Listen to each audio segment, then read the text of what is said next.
Kejadian bencana yang dipicu oleh fenomena beberapa daerah di Jawa Barat yang banjir dan terjadi bencana geologita bisa di. Assalamualaikum, kami dari kelompok 2 ada Neira, Intan, Ibda, dan juga Muna akan membahas mengenai psychological first aid.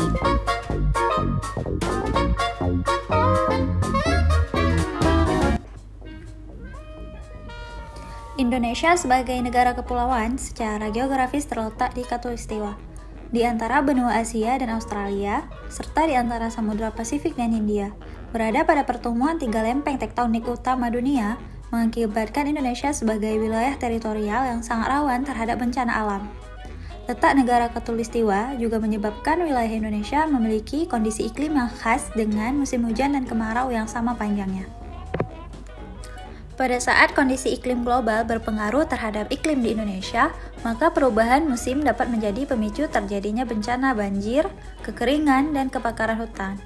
Lempeng Eurasia yang bertumbukan langsung dengan lempeng Indo-Australia membentuk tunjaman lempeng tektonik yang melintasi dari barat Sumatera melalui selatan Jawa hingga Nusa Tenggara. Bagian timur Indonesia merupakan pertemuan 3 lempeng, yaitu lempeng Filipina, Pasifik, dan Australia.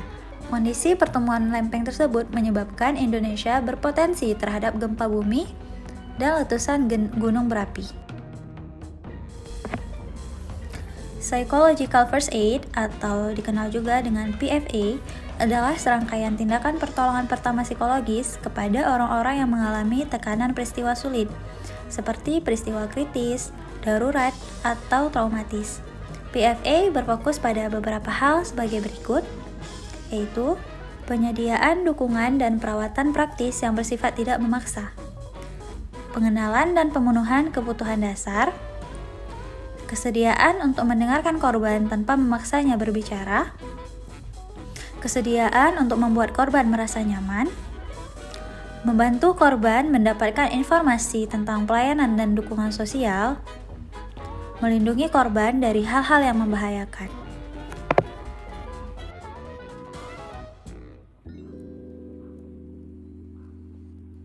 Lalu, siapa saja yang bisa melakukan PFA atau memberikan PFA? Nah, pemberian PFA tidak hanya bisa dilakukan oleh tenaga ahli dan profesional. Siapapun bisa saja memberikan PFA, namun dengan catatan orang tersebut telah mengikuti suatu pelatihan mengenai PFA itu sendiri. Nah, PFA memiliki beberapa prinsip utama, yaitu yang pertama, lihat, look. Lakukan pengamatan tentang jaminan keamanan, terutama untuk orang yang secara jelas memerlukan kebutuhan dasar, misalnya makan, minum. Dan pengamatan untuk orang dengan reaksi distres yang serius. Kedua, dengarkan atau listen. Buatlah komunikasi atau kontak dengan orang yang mungkin membutuhkan dukungan. Tanyalah dengan tenang apa yang sekiranya mereka butuhkan atau minta. Dengarkan dan bantulah mereka untuk merasa tenang. Ketiga, jaringan, link. Bantulah orang untuk menemukan tempat yang dapat memberikan layanan kebutuhan dasar dan akses pelayanan. Bantulah orang untuk menyelesaikan masalahnya. Beri informasi secara benar dan hubungkan dia dengan orang yang dapat memberikan dukungan sosial secara utuh atau orang yang dicintainya.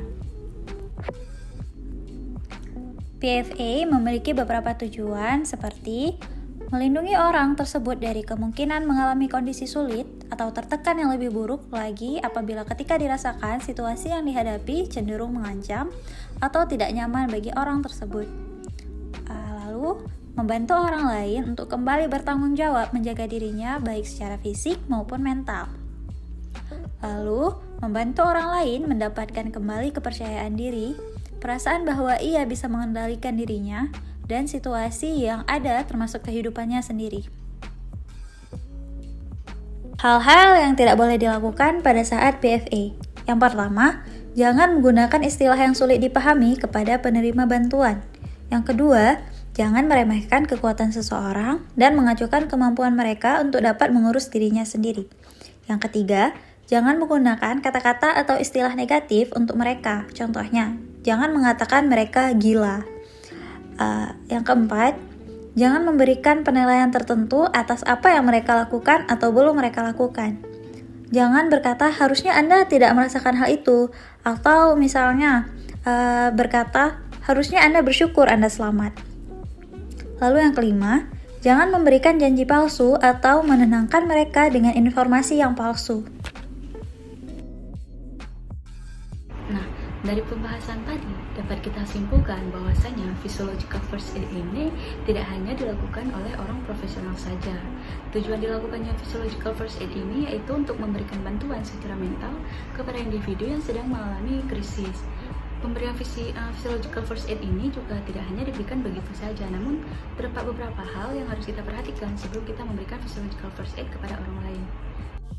Sekian dari kelompok kami, lebih dan kurang kami mohon maaf. Semoga bermanfaat. Assalamualaikum warahmatullahi wabarakatuh.